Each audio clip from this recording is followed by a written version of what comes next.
Okay. Assalamualaikum warahmatullahi wabarakatuh. Salam sejahtera.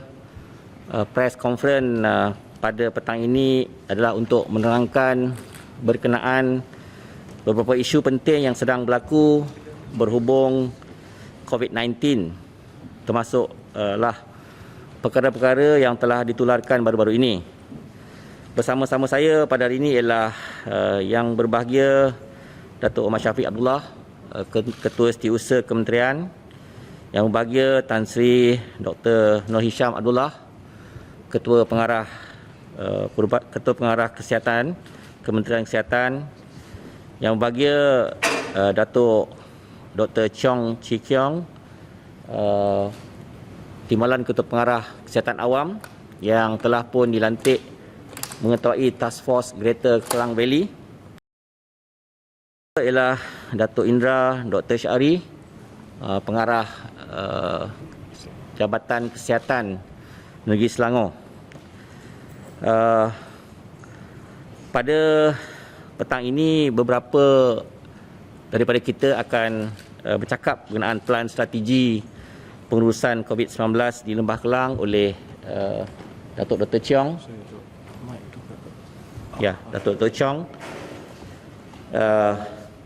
Dan dibantu oleh Datuk Indra Syari berkenaan dengan penubuhan CAC ataupun COVID-19 Assessment Center di Negeri Selangor, terutama sekali peristiwa yang berlaku di Stadium Melawati semalam, dan juga tindakan yang telah diambil.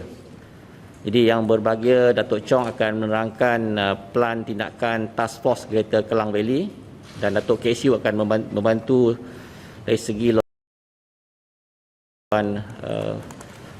keuangan yang disalurkan, dan Tan Sri Dr. Noor Hisham akan memaklumkan kes harian serta perkara berkaitan dengan vaksinasi oleh saya dan dia. Jadi untuk makluman yang amat berhormat Perdana Menteri, dan kami di KKM telah melawat Hospital Kelang pada pagi ini, dan yang amat berhormat Perdana Menteri telah bersetuju menambah peruntukan sebanyak 100 juta bagi tujuan outsourcing perkhidmatan kesihatan yang berkaitan khususnya di Lembah Kelang. Apa yang dimaksudkan dengan outsourcing? Iaitu kita di hospital di Selangor, Kuala Lumpur boleh membuat proses outsourcing ke hospital swasta yang telah pun bersama-sama kita sejak awal pandemik yang lalu untuk diletakkan pesakit-pesakit tersebut. Oleh demikian, langkah-langkah strategik menangani peningkatan kes COVID-19 yang berada di Lembah Kelang kini telah seperti mana yang diumumkan oleh Yang Amat Berhormat Perdana Menteri tadi, ialah seperti menambah baik pengurusan pesakit di hospital, iaitu akan juga dibantu oleh yang berbahagia KSU. Kita menambah 2 buah hospital yang bertaraf full COVID, iaitu COVID Hospital Sungai Buloh dan COVID Hospital Ampang. Hospital Ampang telah bermula pada 23 Jun yang lepas. Kini Hospital Ampang mempunyai 577 buah katil, manakala hospital lain juga di COVID-19 kecuali Hospital Shah Alam yang kekal sebagai hospital non-COVID. Untuk penambahan pengurusan pesakit di hospital, kita menambahkan kapasiti katil di semua hospital di Lembah Kelang, iaitu daripada 3,412 katil kepada 3,777 katil di Selangor. Manakala daripada 795 katil kepada 1,129 katil di wilayah Persekutuan Kuala Lumpur dan Putrajaya. Dan juga kita telah pun melaksanakan kerjasama dibuat dengan 3 buah hospital pengajar universiti, iaitu Pusat Perubatan Universiti Melaya, Hostel Pakar Kanak-kanak UKM dan Hostel Pengajar UPM, bagi terus mengoptimumkan penggunaan katil di hospital tersebut. Menjadi 19 di Lembah Kelang melebihi kapasiti 5,000 buah katil. Dan juga kita memperluaskan skop perkhidmatan pusat kuarantin dan rawatan berisiko rendah iaitu MIPS 2.0 sebagai hospital bersepadu MIPS yang berfungsi sama dengan hospital kerajaan lain bagi memberikan perawatan pemulihan perawatan kecemasan kes COVID-19 kategori 3 dan 4 dengan menambah kapasiti oksigen kepada lebih 1,500 pesakit. Pada masa ini terdapat 4,888 buah katil di PKRC MIPS 2.0 bagi tujuan tersebut. Dan kita menambah kapasiti rawatan kecemasan khususnya di Selangor dengan meningkatkan lagi jumlah katil kecemasan daripada 486 kepada 591 buah katil.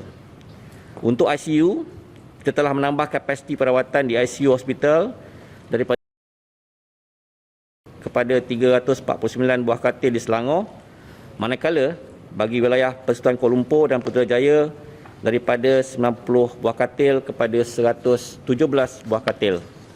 Untuk makluman, jumlah bekalan oksigen di seluruh Selangor pada masa ini adalah berjumlah 6,391 buah ataupun pot dan tangki dengan pencapaian penggunaan sebanyak 3,413 buah iaitu 53%.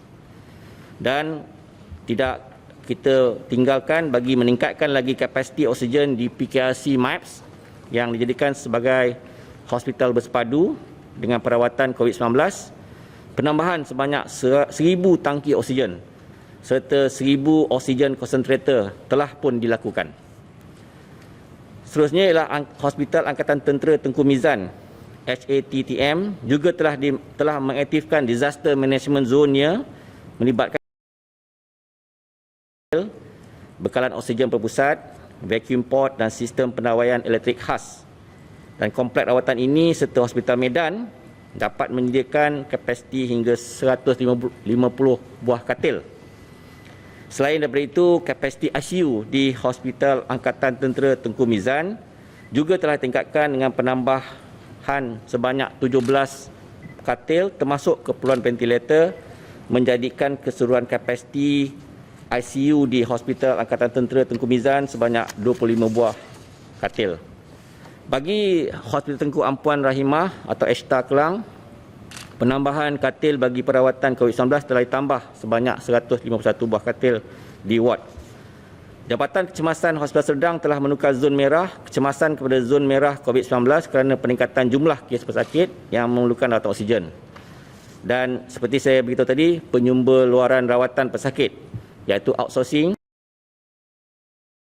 dilaksanakan di Ashtar dan beberapa hospital di KKM di Lembah Kelang. Dan penyumber luaran pesakit bukan COVID-19 ke hospital swasta bertujuan bagi memulihkan Ashtar serta hospital KKM di Lembah Kelang meningkatkan kapasiti bilangan katil untuk pesakit COVID-19. Perdana Menteri juga telah mengarahkan penambahan segera 151 katil di kompleks rawatan ibu dan anak iaitu KRIBA serta tambahan 15 ventilator bagi kegunaan Ashtar. Dan Perdana Menteri mahu aspek kesihatan mental juga di kalangan anggota dan rakyat sentiasa diberi perhatian secara serius bagi memastikan kebajikan dan moral kaki tangan terus dijaga. Perkara berkaitan kesihatan awam akan dibentangkan oleh Datuk Chong, Sumber Manusia oleh Datuk KSU. Perkara berkaitan dengan kewangan, perkara berkenaan vaksinasi. Vaksinasi semalam telah merekodkan suntikan ataupun pemberian vaksin di seluruh negara sebanyak 421,479, yang mana sejumlah 11,788,189 suntikan telah diberikan, yang mana 8,104,068 telah disuntik untuk dos pertama, 3,684,121 dos kedua. Ini menunjukkan bahawa keseluruhan negara kita telah pun melepasi nilai ambang indikator ketiga, iaitu vaksinasi untuk 2 dos completed, iaitu 11.3%. Dan untuk dos pertama telah melebihi 24.8%. Untuk Selangor, kita telah berjaya memberi suntikan vaksin sebanyak 168,798 dan keseluruhan suntikan vaksin diberikan kepada penduduk Selangor ialah sebanyak 4,10,346 suntikan, yang mana 3,076,042 dos pertama dan 934,304 dos kedua. Yang ini juga telah melepasi nilai ambang indikator ketiga, iaitu dos kedua 11.1%. Untuk itu saya telah pun bersama dengan Menteri yang Menteri Mosti, iaitu daripada CITF, JKJAV, kita telah bersetuju untuk bulan ini memberi 4 juta dos vaksin kepada negeri Selangor. 1 juta lagi diberikan untuk negeri Selangor untuk diberikan kepada penduduk Selangor untuk bulan ini, bulan Julai. Untuk itu, ini merupakan salah satu langkah yang cepat untuk kita laksanakan supaya mencapai imuniti kelompok secepat mungkin yang boleh. Dan perkara ini melibatkan peningkatan kapasiti petugas-petugas di PPV ataupun Pusat Pemberian Vaksin yang Datuk Indra Syari telah pun susun bersama CITF bagi melaksanakan peningkatan suntikan vaksinasi di negeri Selangor. Walaupun di negeri lain jadual seperti biasa dilaksanakan, dan setakat ini kita telah pun berjaya untuk peringkat nasional memberi 11.3% suntikan vaksin. Jadi saya serahkan kepada Tan Sri DG untuk mengumumkan data harian. Terima kasih. Terima kasih, Datuk Seri. Bismillahirrahmanirrahim. Assalamualaikum warahmatullahi wabarakatuh dan salam sejahtera. Selamat petang kepada seluruh rakyat Malaysia. Kementerian Kesihatan Malaysia ingin memaklumkan status terkini COVID-19 di Malaysia sehingga 13 Julai 2021 jam 12 tengah hari. Kes sembuh dicatatkan ialah 5,990 kes. Jumlah kes kumulatif kes sembuh ialah 753,328 kes, iaitu bersamaan dengan 88%. Kes baru yang dicatatkan hari ini ialah 11,079 kes. Jumlah kes kumulatif ialah 855,949 kes. Kes import hanya 27 kes dan 12 bukan warga negara. Kes tempatan ialah 11,052 kes, melibatkan 9,143 warga negara, iaitu 82.7%, dan 1,909 bukan warga negara, iaitu hanya 17.3%. Kes aktif dengan keboleh jangkitan adalah 96,236 kes. Kes yang memerlukan rawatan di unit rawatan rapi, iaitu ICU, ialah 972 kes. Kes memerlukan bantuan alat pernafasan ialah 456 kes. Kes kematian yang dicatatkan hari ini ialah 125 kes, iaitu jumlah kumulatif kes kematian setakat ini ialah 6,385 kes bersamaan dengan 0.75%. Yang melibatkan kes hari ini ialah 108 warga negara dan 3,116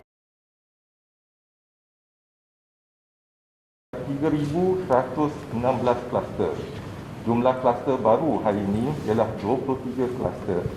Jumlah kluster yang telah tamat ialah 2,246 kluster dan jumlah kluster aktif sehingga setakat ini ialah 870 kluster.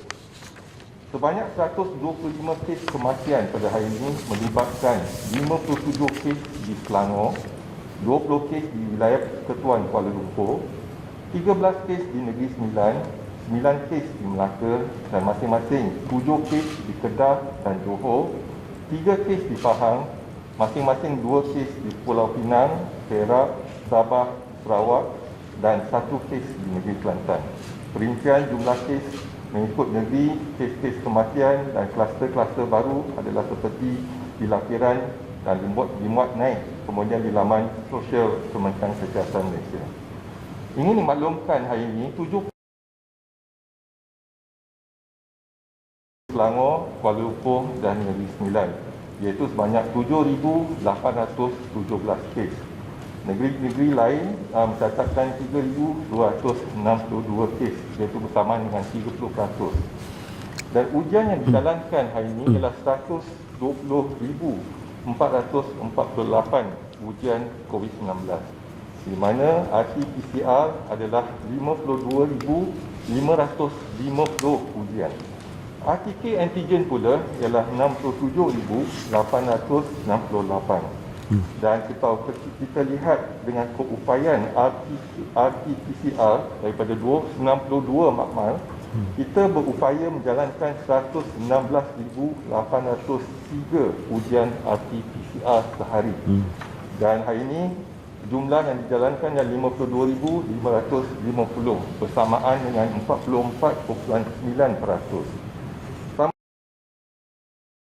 RTK antigen yang mana kita jalankan ujian RTK antigen sebagai saringan di lampangan. Dan hari ini angka yang dicatatkan ialah 67,598. Kebanyakan RTK antigen dijalankan di makmal swasta, iaitu sebanyak 52,115 ujian RTK antigen di makmal swasta. Di Hospital Kementerian Kesihatan kita hanya menjalankan 5,720 ujian RTK antigen.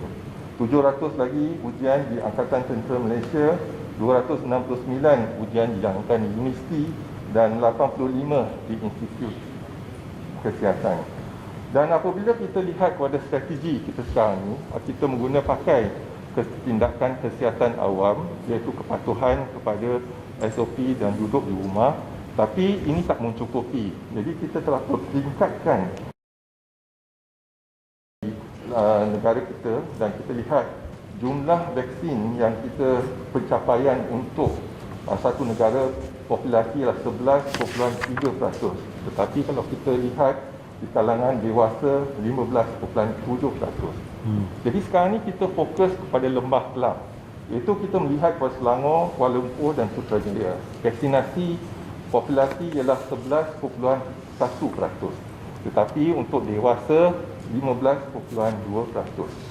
Dan ini yang penting ialah kerana kita lihat daripada fasa pertama kita memberikan vaksin kepada petugas kesihatan dan frontliners. Fasa kedua kepada warga MAS yang umur 60 tahun ke atas dan juga mereka yang ada penyakit tidak berjangkit dan sebagainya. Hasilnya kita lihat pada 6 minggu kebelakangan ni, kemasukan ke ward dan juga ICU pada pesakit yang berusia 60 tahun. Jadi kalau kita lihat di slide ialah warna hijau semakin berkurangan. Dan peningkatan yang kita lihat ialah pada usia yang muda, iaitu warna merah dan juga warna kuning. Iaitu mereka ni belum divaksinasikan. Jadi dengan vaksinasi kita dapat mengurangkan kemasukan ke hospital dan juga kemasukan ke ICU.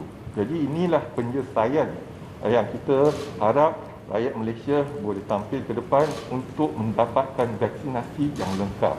Vaksinasi yang dilengkap dimaksudkan ialah mendapatkan dos yang kedua 2 minggu selepas dos kedua. Jadi kita akan terjana antibody untuk perlindungan dalaman. Dan kita kena amalkan iaitu SOP untuk perlindungan luaran. Jadi kita menggunakan dua kaedah, kaedah perlindungan dalaman dan juga kaedah perlindungan luaran. Iaitu dengan pemakaian mask ataupun cuci tangan. Dan juga elakkan tempat-tempat yang sempit dan tempat-tempat yang sesak dan juga bercakap cara yang dekat. Jadi inilah maklumat kita. Dan juga kita sekarang ni ada data yang amat penting sekali. iaitu kita telah maklumkan mereka yang telah dapat vaksinasi boleh dijangkiti.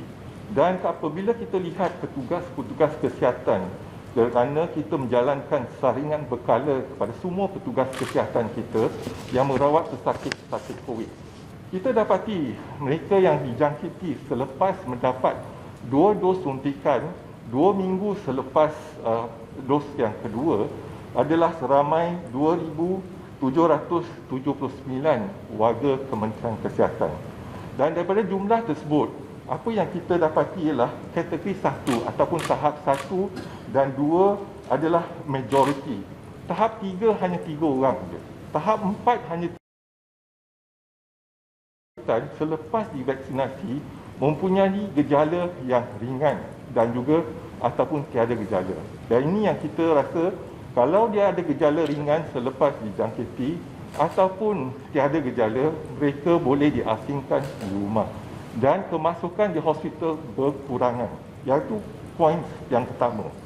Yang kedua, kita dapati juga varian yang sedia ada sekarang ni dengan vaksinasi kita dapati berkesan, iaitu mengurangkan kemasukan ke hospital. Varian yang kita kesan ialah varian Delta dan juga varian Beta. Yang ketiga, apabila kita telah pun diberi vaksin, kemungkinan untuk kita dijangkiti ada dan kita nak menjangkiti seorang lagi berkurangan 50%. Ya. Ini satu daripada pandangan yang kita dapati daripada kesan vaksinasi. Jadi kita mengharapkan lebih ramai lagi warga negara utama. Ya. Dan ini adalah amat penting kalau kita lihat pengalaman kita, iaitu menggunakan vaksin, kita dapat mengurangkan kemasukan ke hospital dan juga kita boleh hidup bersama dengan virus dengan penyelesaian kita ialah menggunakan vaksin di negara kita. Jadi kita harap rakyat Malaysia boleh tampil ke depan untuk mendapatkan vaksin. Okey. Ya. Terima kasih yang berbahagia Tan Sri Dr. Nur Hisham. Kita beri kepada Datuk Dr. Chong sebagai Ketua Task Force Greater Klang Valley dulu untuk menjelaskan langkah-langkah yang sedang jalankan. Kita. Bisa? Okey.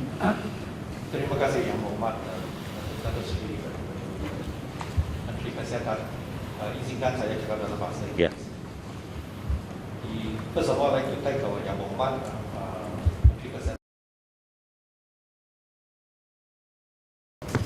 on the Special Task Force on the Greater Klang Valley. The main objective of our task force is to try to elevate the stress and the burden that is caused by the rising surge of cases on our healthcare system. The task force was formed on the 8th of July, and over the last few days, we have been visiting the places that within the Greater Klang Valley that were mentioned as problem areas, as well as the new Yang penting yang localities graf that yang we orang tua itu. want to Yang tu, use tu. Bagi saya yang as saya punya. new localities Ya, ada to pun. help with the existing burden. Ya. The strength of this task force is that we are given the mandate to make quick decisions at the ground level. So when Dr. Indra, Dr. Sharif, we identified problems that exist in those areas. So problems that relate to manpower, equipment, bed capacity. We make decisive decisions on procurement, on mobilization of resources, on factors like oxygen, beds, modular ICUs, and other areas. This will immediately help us reduce the stress that is on our healthcare system. At the same time, we also visited localities where we want to use as new COVID treatment areas or quarantine areas. So the power of task force is in rapid decision making and action. At the same time,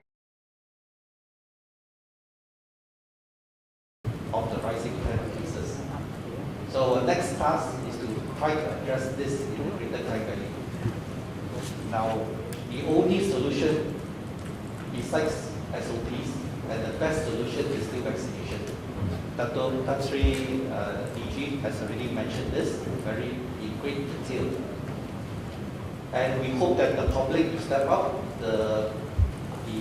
for the registration and accept of vaccination. At the same time, the Ministry of Health as well as the CITM, we will together ramp up vaccination.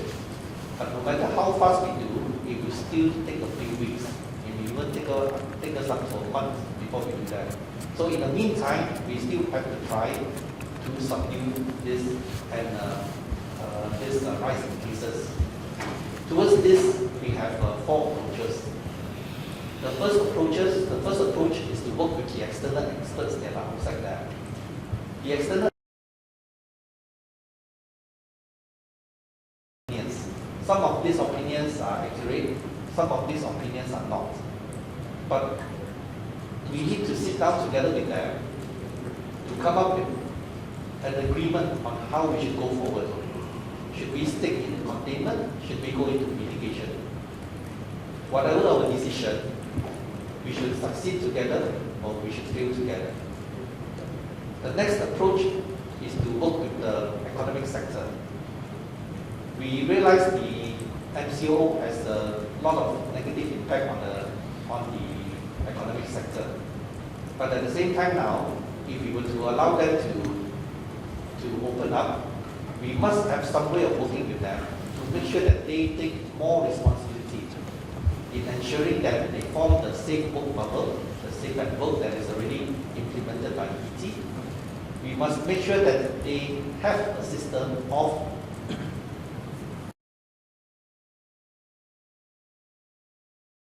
fall ill. We do not want people coming late into our system, our healthcare system. If they come in early, we can treat them. If they come in late, we cannot. So they must take more responsibility on this.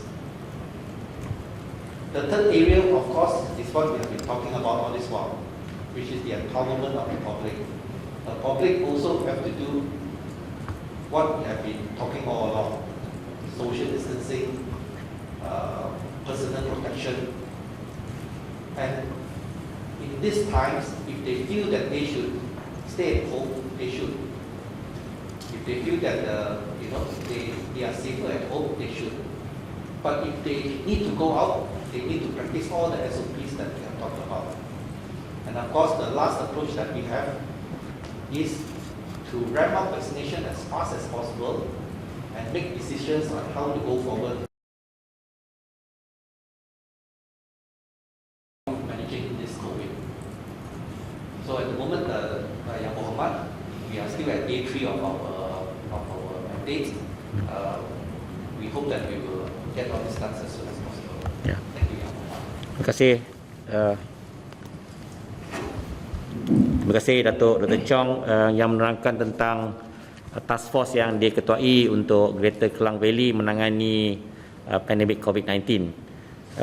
Saya minta Datuk KSU untuk menjelaskan dengan perkara berkaitan dengan logistik dan juga keperluan-keperluan masa yang perlu. Terima kasih Yang Muhammad. Bismillahirrahmanirrahim. Assalamualaikum warahmatullahi wabarakatuh. Salam sejahtera. Salam. Berkaitan dengan keperluan logistik dan kewangan, saya pun telah turun padang dengan pasukan bersama dan cuba mendapatkan maklumat-maklumat secara dekat. Jadi kita nampak ada memang kebenaran untuk meningkatkan keperluan semua manusia. Jadi dalam hal ini kita akan meningkatkan, menambah segera sejumlah 1,190 petugas kesihatan di Selangor, Kuala Lumpur dan Negeri Sembilan. Dan kedua, kita juga telah memobilisasikan seramai 417 petugas kesihatan dari negeri lain ke Selangor, Kuala Lumpur dan Negeri Sembilan. Ya.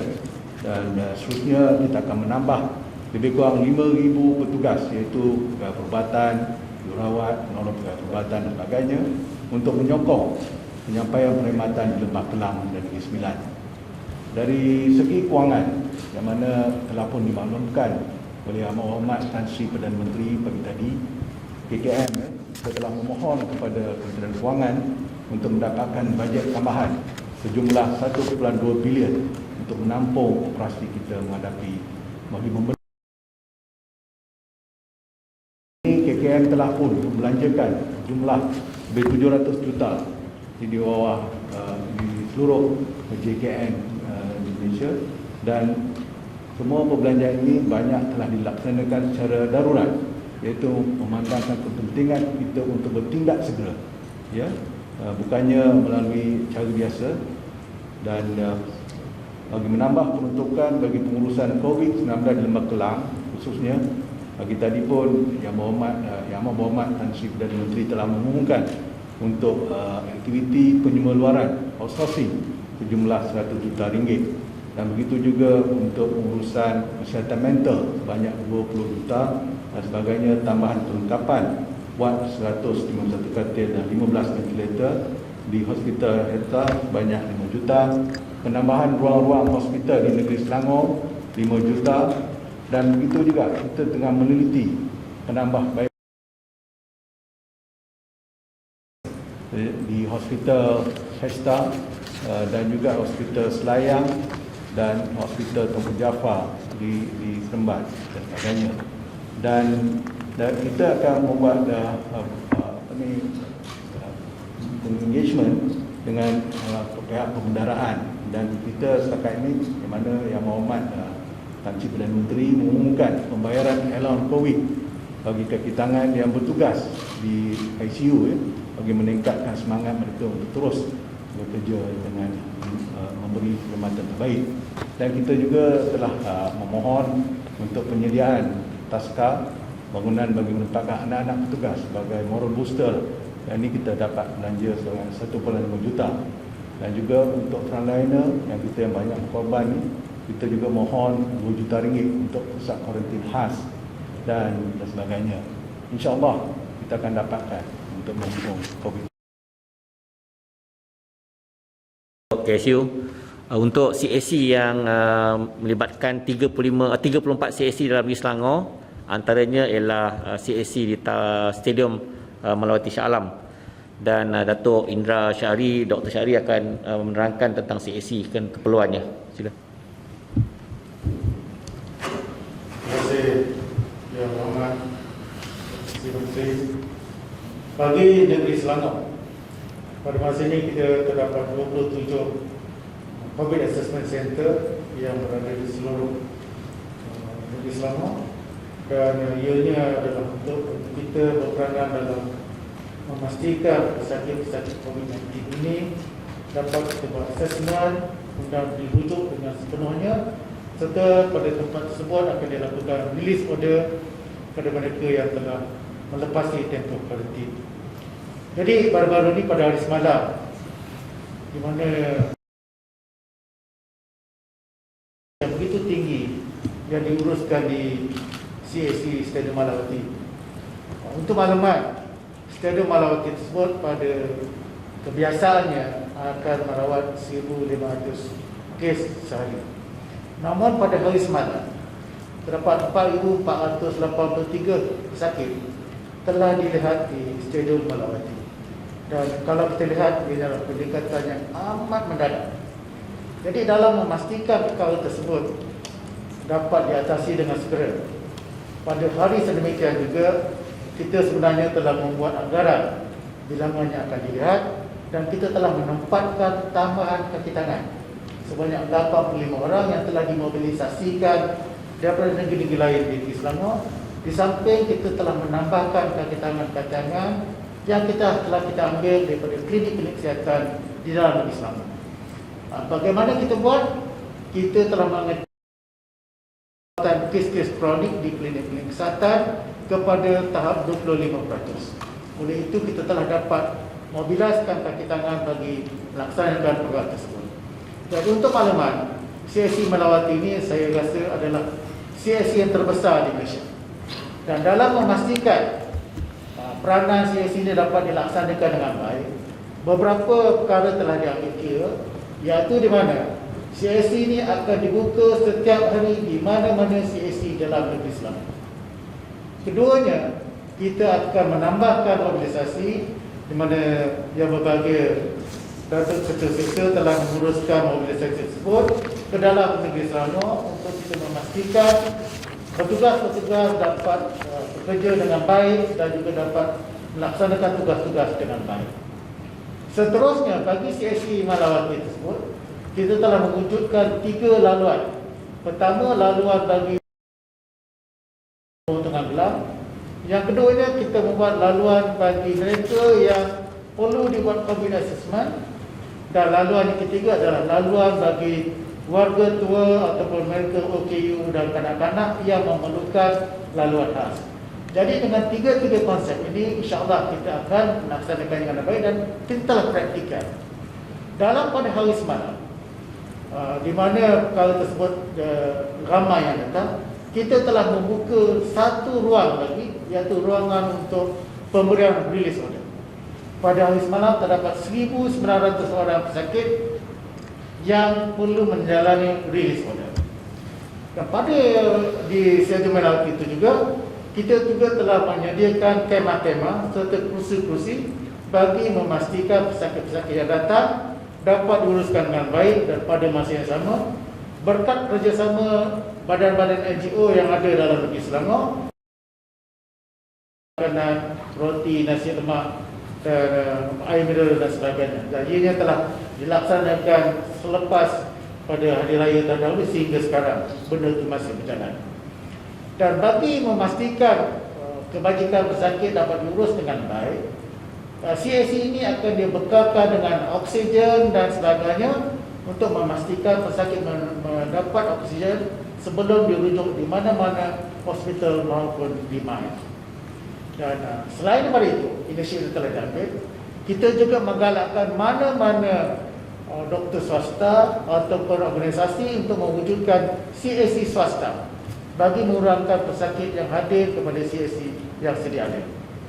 Kita juga telah melaksanakan penilaian dan pemantauan kes-kes di rumah melalui 3 perkara, iaitu secara virtual, yang kedua melalui WhatsApp dan yang ketiga dalam melalui panggilan tersebut telah dan sedang dilaksanakan. Kita juga telah memberikan pulse oximeter pada mereka yang telah diberikan home quarantine.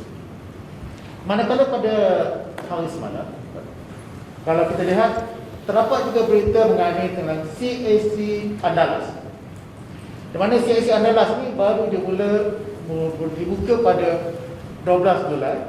Ianya adalah menggantikan CAC Botanik. Di mana CAC Botanik adalah ruang yang kecil, manakala CAC Andalas boleh memuatkan 1,000 pesakit. Namun pada hari semalam, terdapat 1,924 orang telah dilihat di CAC Andalas.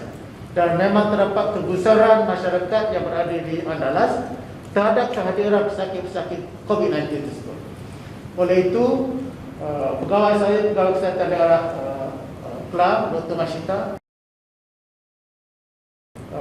pegawai daerah, ADUN dan juga PBT untuk menjaganya menyelesaikan perkara tersebut. Dan apa yang telah dilakukan, dan hari ini saya sendiri telah lihat perkara tersebut, di mana kawasan tersebut telah dikodon untuk mengasihkan antara kawasan penempatan pesakit dan juga penduduk awam.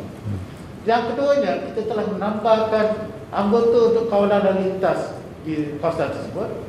Dan seterusnya, kita telah dapat menguruskan beberapa penambahbaikan aliran pesakit untuk CAC berkenaan. Jadi, dan pada masa yang sama juga, kita telah meletakkan beberapa kemah dan kursi bagi memudahkan pesakit dan supaya tidak panas dan sebagainya. Dan insyaAllah kita akan melakukan penilaian semula. Sekiranya CAC Andalas ini tidak dapat beroperasi dengan baik, insyaAllah kita akan pindahkan di tempat lain yang telah dikenal pasti dalam tempoh 2 minggu. Jadi bagi Jabatan Kesihatan Negeri Selangor, kita amat komited dapat diberikan perhatian dan rawatannya sepenuhnya dalam pengurusan COVID-19. Dan saya amat tahu kita adalah negeri yang terkesan tinggi dalam COVID-19 ini, dan kita sama-sama amat komited bagi memastikan nyawa dan juga kesihatan rakyat dapat dipelihara dengan baik. Terima kasih. Ya. Terima kasih. Terima kasih yang bahagia Datuk Indra Dr. Syari, pengarah Kesihatan Negeri Selangor.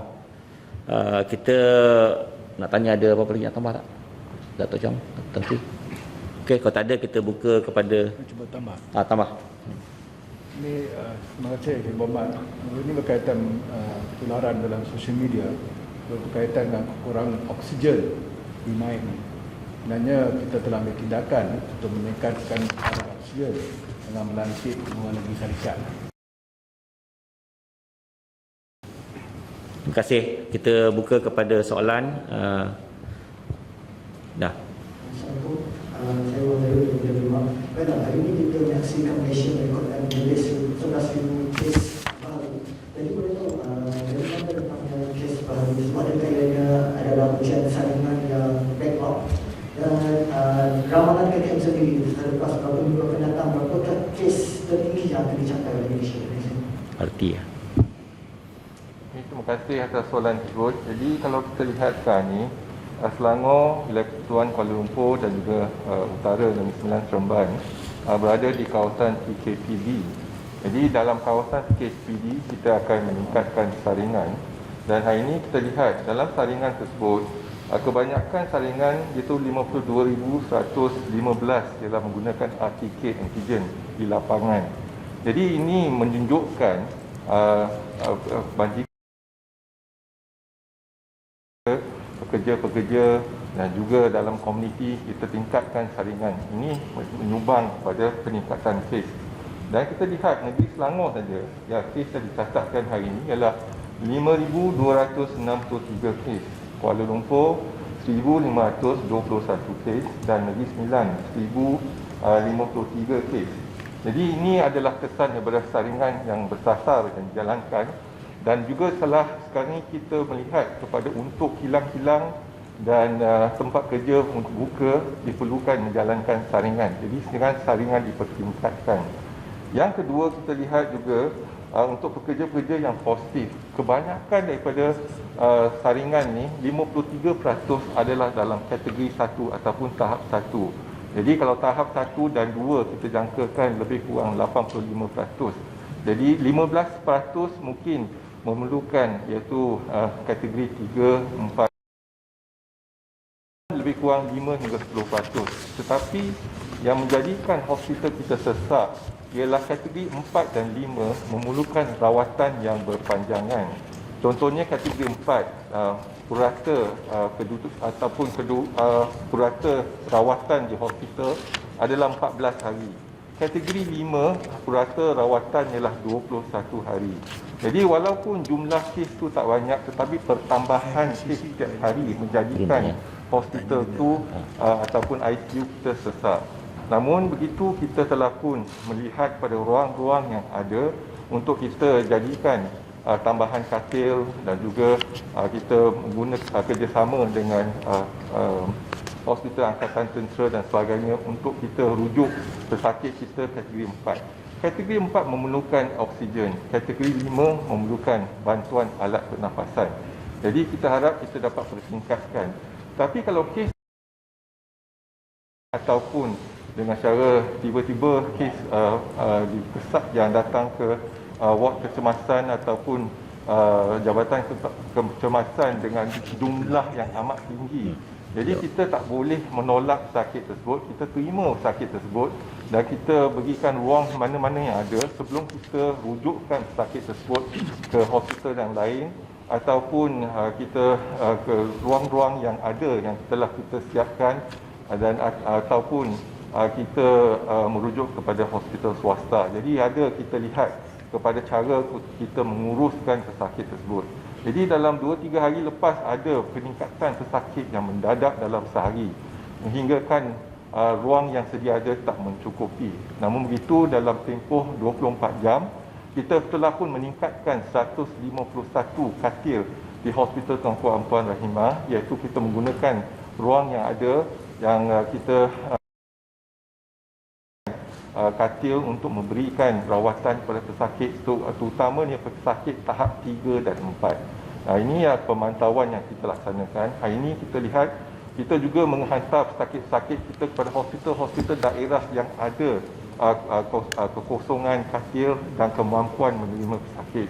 Jadi kita jangkakan iaitu kes-kes akan bertambah. Kita mulakan pada 3 Julai, ini baru seminggu. Kes mungkin akan tambah dalam seminggu 2 lagi. Sebelum kita mungkin akan lihat iaitu kestabilan kes yang itu jangkaan kita lah.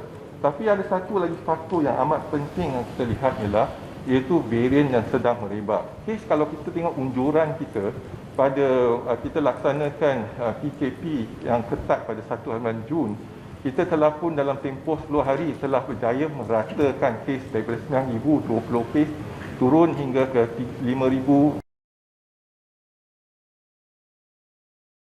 Dia meningkat semula. Salah satu faktor peningkatan ialah disebabkan oleh varian. Dan kita dimaklumkan Delta varian sekarang ni menjadi varian yang dominan.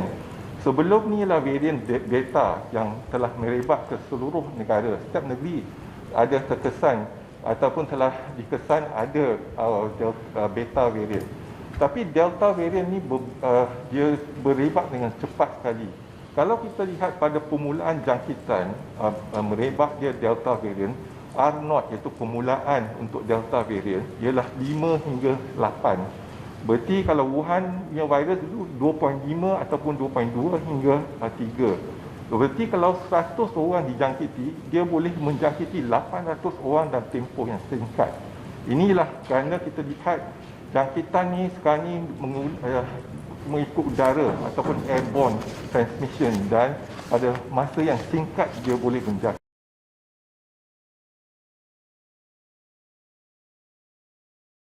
Face mask, double face mask ataupun shield dan juga elak tempat-tempat yang sesak. Kerana kalau ada seorang yang positif, maka dia akan merebak.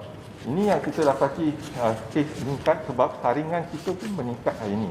Biasanya kita melaksanakan saringan lebih kurang dalam 80,000, 90,000. Tapi kita memang tengah mempertingkatkan lagi saringan di lapangan. Hari ini kita laksanakan lebih pada 120,000 kes.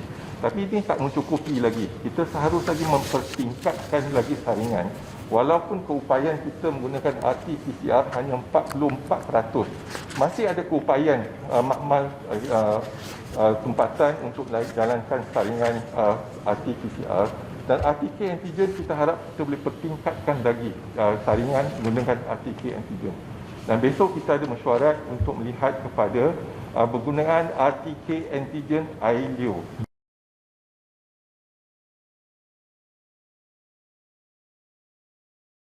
Dan insyaAllah dengan banyak dia kaedah-kaedah saringan sendiri yang boleh kita utarakan, jadi mungkin kes yang kita di lapangan dapat dikesan dengan lebih baik lagi. Ini akan meningkatkan lagi ujian kita. Dan juga saringan yang kita seperti yang saya katakan daripada kita mula daripada 5,000, 6,000, sekarang ini meningkat kepada 11,000 dan kita harap kita dapat mengawal dan juga asingkan kes-kes yang positif ni. Kebanyakan kes 80% daripada gejala tahap 1, tanpa gejala tahap 1 dan gejala ringan tahap 2. Dan kalau kita boleh asingkan, kita boleh kurangkan jangkitan dalam komuniti. Terima kasih. Ya. Tak boleh pakai? Okey. Thank you. Kita punya kajian 76 je ya. So boleh tahu. Today we've seen an all-time high record of 11,000 more cases. So in your opinion, should there be a curfew, especially in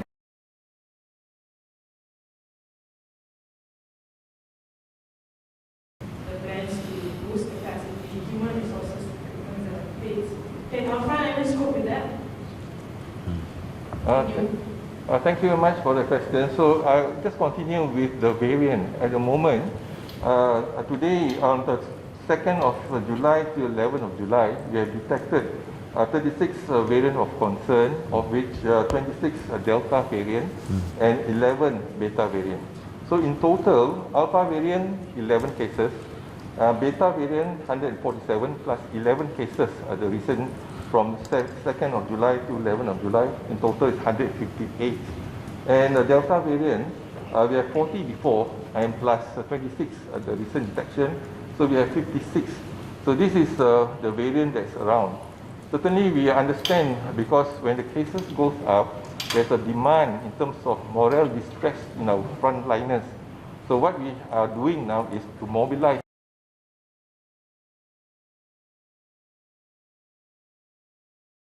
situation. We are in a very critical condition, but nonetheless it's very important because frontliners, they are the last line of defense.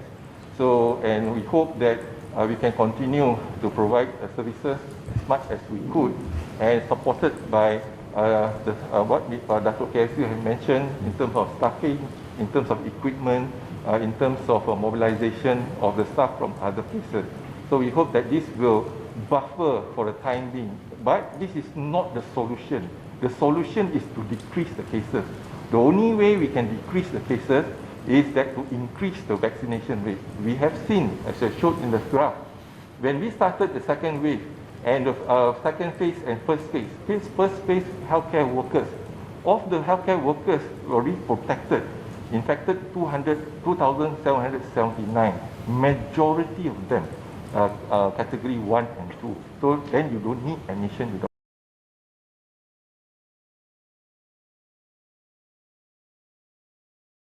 to the hospital. Even though they are infected, they did not admit to the hospital or ICU. So that is our strategy. Phase 2, when we have done the vaccination for the healthcare workers, then we move to the elderly. You look into the elderly, 60 until 70, the green line is decreasing the admission. And you look into the red zone, is those not vaccinated increase in the admission. So now what we have to do is step up the vaccination, especially in the Klang Valley. In KL, Kuala Lumpur, their vaccination rate is so far very good. They are increasing the vaccination rate. We look into KL, Kuala Lumpur, Putrajaya, the vaccination for the population 11.1%. But for adults, 15.2%. If we can push the vaccination to 40%, then we can see the impact of the vaccination. For example, I can just quote in UK.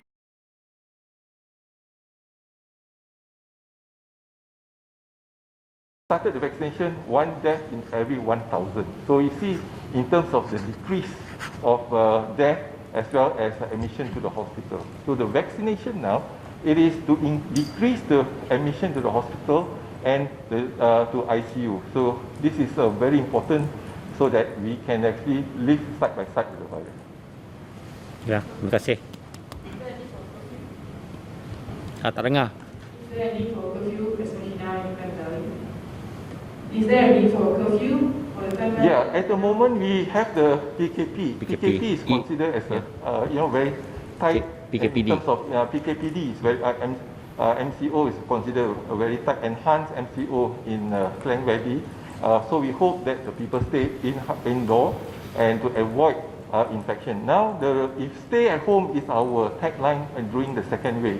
If you are positive, then you stay at home. You are not infecting the community, right? And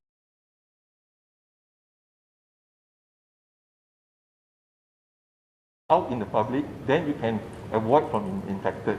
But if you can't stay at home for 14 days, but if you need to go out for urgent matters, please comply to the SOP. Putting on a mask, you focus on the face shield, and then especially social distancing, etc.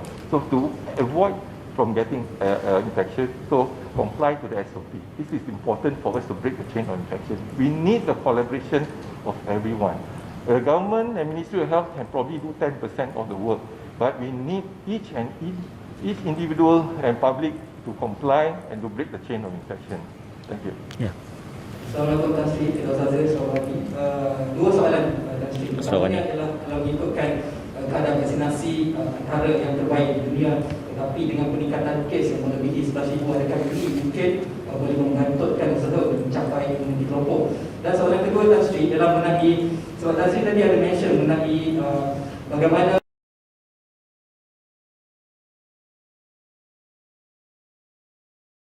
adakah kita perlu melihat kembali 3 indikator yang telah digariskan dalam PDF, bahawa mungkin kita tidak perlu melihat kepada kes baru tetapi melihat kepada kes kadar kemasukan hospital hospital ataupun dalam ICU ataupun kematian sebagai indikator yang itu. Terima kasih. Kalau kita lihat dari segi walaupun semalam kita mencapai 450 dos vaksinasi sehari, yang tu sehari, kalau kita boleh berkekalan, jadi peningkatkan lagi vaksinasi dalam tempoh yang singkat kita boleh capai. Contohnya sekarang ni baru 15.2%, iaitu di Lembah Kelang. Kalau kita boleh mencapai 40%, jadi kes betul seperti kita lihat di gambar raja atas, iaitu warna hijau turun, warna merah pun akan turun, warna kuning pun akan turun. Inilah telah kita lihat dalam tempoh 6 minggu pelaksanaan fasa 2 dulu, dan kesan fasa 2 telah pun kita lihat hari ini. Tapi kalau kita tingkat fasa 3 dalam tempoh yang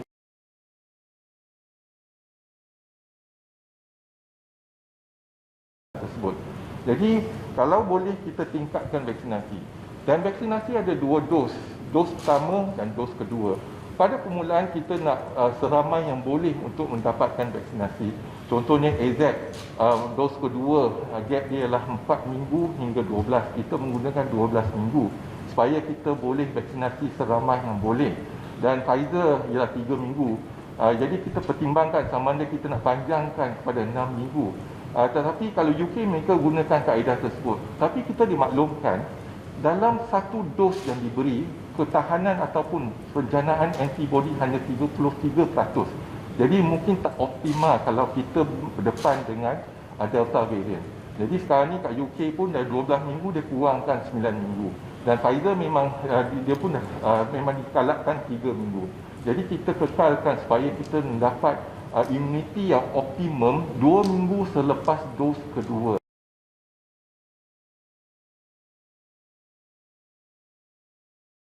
Kita masih bertahan.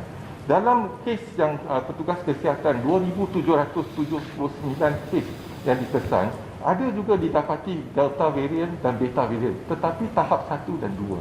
Ini ada satu berita yang baik, berarti vaksin yang kita gunakan hari ini masih berkesan untuk Delta variant dalam negara kita. Jadi hanya beza ni ialah Delta variant ni dia merebak dengan cepat, iaitu R0 5 hingga 8. Dan kita lihat kalau jangkaan kita ini menggunakan kaedah lihat dalam gambar rajah 150,000 dos sehari. Kalau 150,000 dos hari, senario nombor 3 kita mungkin capai immunity kelompok akhir bulan 10 ataupun 11. Tapi sekarang ini kita melaksanakan 450. Kalau kita boleh berkekalan dalam tempoh sebulan ataupun 2 bulan, insya-Allah kita boleh pendekkan lagi pencapaian ataupun membawa turun graf tersebut, iaitu warna biru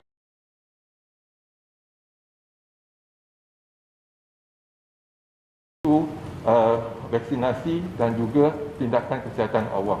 Ini yang penting untuk kita memutuskan rangkaian jangkitan dalam negara kita.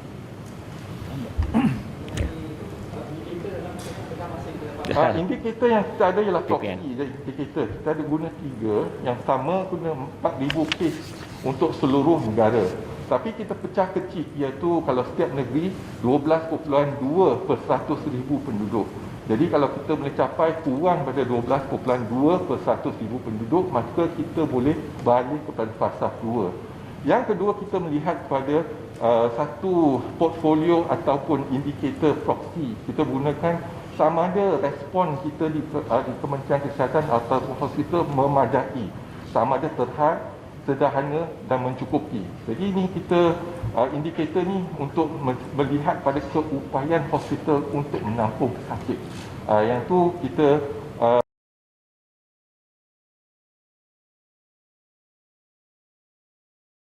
petugas kesihatan dan sebagainya.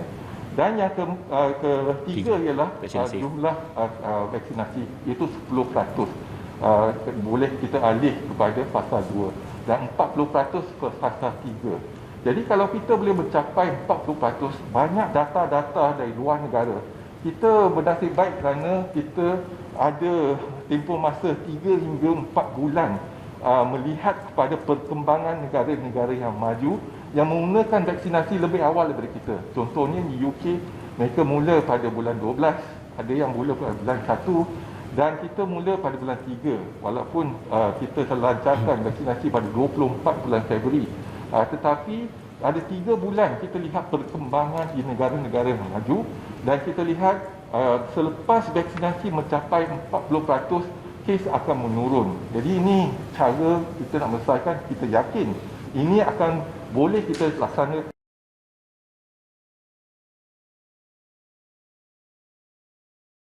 mencapai 450,000 vaksinasi dalam sehari.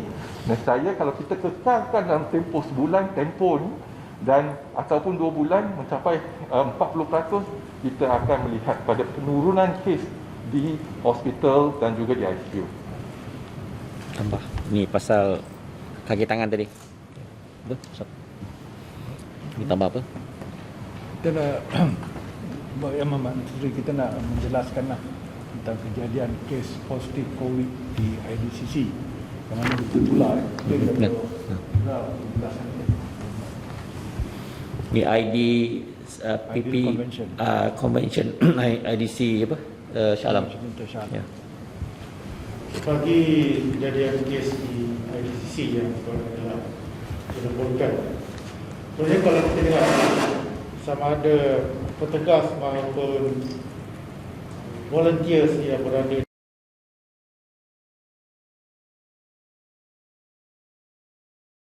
tugas adalah dipastikan mereka menerima vaksin yang lengkap. Itu syarat. Jadi, namun di dalam perkara ini kita dapati terdapat sebahagian katakan berkenaan yang telah tidak mendapat vaksin tetapi bertugas. Dan kita memang menyesali perkara tersebut, dan kita ingin memastikan setiap kali mana-mana PBB, semua petugas, volunteer atau tidak, hendaklah diberikan vaksin. Kerana kita khawatir sekiranya mereka tidak diberikan vaksin dan mereka dijangkiti, khususnya di kalangan volunteer yang muda, tidak membawa sebarang tanda-tanda penyakit, dan ianya mungkin membawa penyakit kepada mereka. Namun, semasa dalam pemberian vaksin di PBB, di IDCC berkenaan, kalau kita lihat mereka bergerak antara satu sama lain, mereka sentiasa dipastikan berada dalam jarak yang sesuai, semua memakai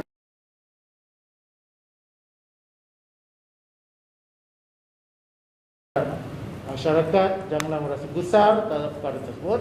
Namun sekiranya mana-mana yang telah menghadiri di IDCC berkenaan yang mengalami sebarang tanda-tanda penyakit, hendaklah tampil ke hadapan untuk dilakukan ujian dan pada masa sama melakukan Kes naik, karantin dia tak membantutkan dulu mesin, kita jalan terus. yang mengalami tanda-tanda tadi. Terima kasih.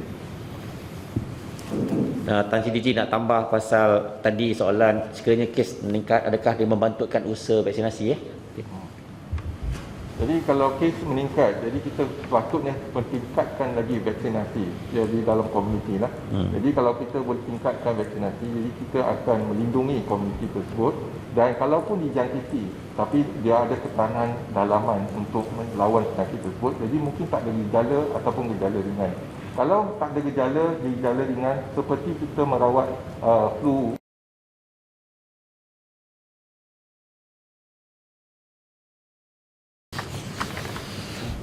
Okey, ada lagi? Ya. Kita soalan dua soalan. Dalam proses untuk menjadikan task force kereta KM Kamili, siapa yang pakar yang KM ambil pandangan, dan adakah pakar luar juga untuk menjadikan program?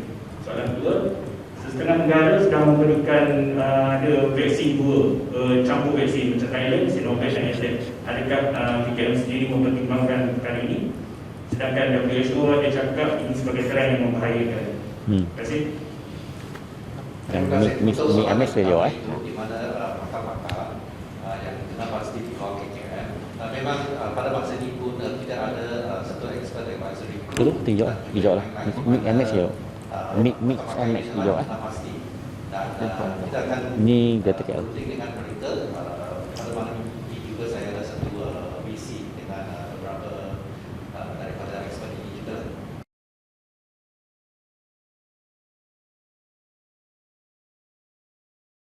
Menuju ke depan untuk menangani penyakit COVID.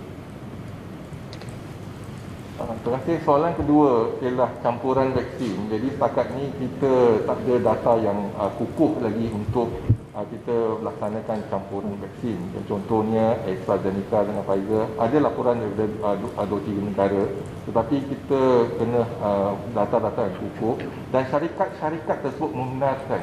Jadi kalau syarikat sekarang ni kita memberikan pendaftaran bersyarat. Pendaftaran bersyarat bermakna kalau ada data-data bukti-bukti yang kukuh, mereka boleh hantar kepada MPRA untuk dapat kelulusan. Contohnya Pfizer, mereka melaksanakan ujian dan juga dapati umur 12 tahun boleh diberikan vaksin. Jadi mereka daftar untuk bagikan bukti-bukti itu ke MPRA dan kita boleh luluskan. Dan sekarang syarikat-syarikat sama ada AstraZeneca ataupun syarikat Pfizer tak hantar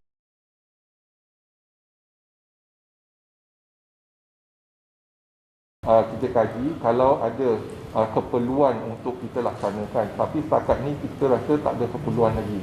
Terutamanya kalau kita campurkan vaksin barat dengan timur, iaitu vaksin daripada contohnya AstraZeneca, Pfizer dengan Sinovac, kita tak ada bukti langsung mengatakan dia berjaya ataupun tidak.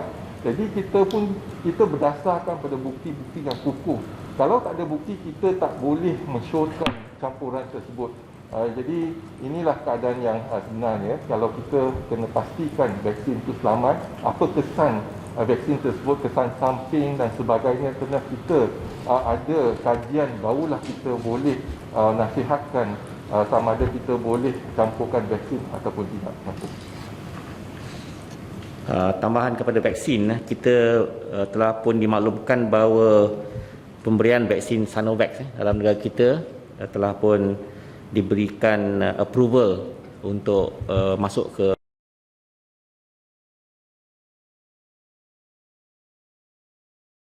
telah pun approve Pfizer, Moderna, AstraZeneca, Janssen, Sinopharm dan Sinovac. Maknanya untuk mereka yang telah mendapat vaksin Sinovac di kalangan penduduk negara kita boleh mereka boleh dibenarkan untuk mengerjakan umrah dan haji. Okey, kalau tak ada apa-apa. Terima kasih banyak. Pakar luar, mungkin Dr. Chong. Ya, pakar luar dah tadi expert panel tadi dah. Malam ni dia ada. Terima kasih semua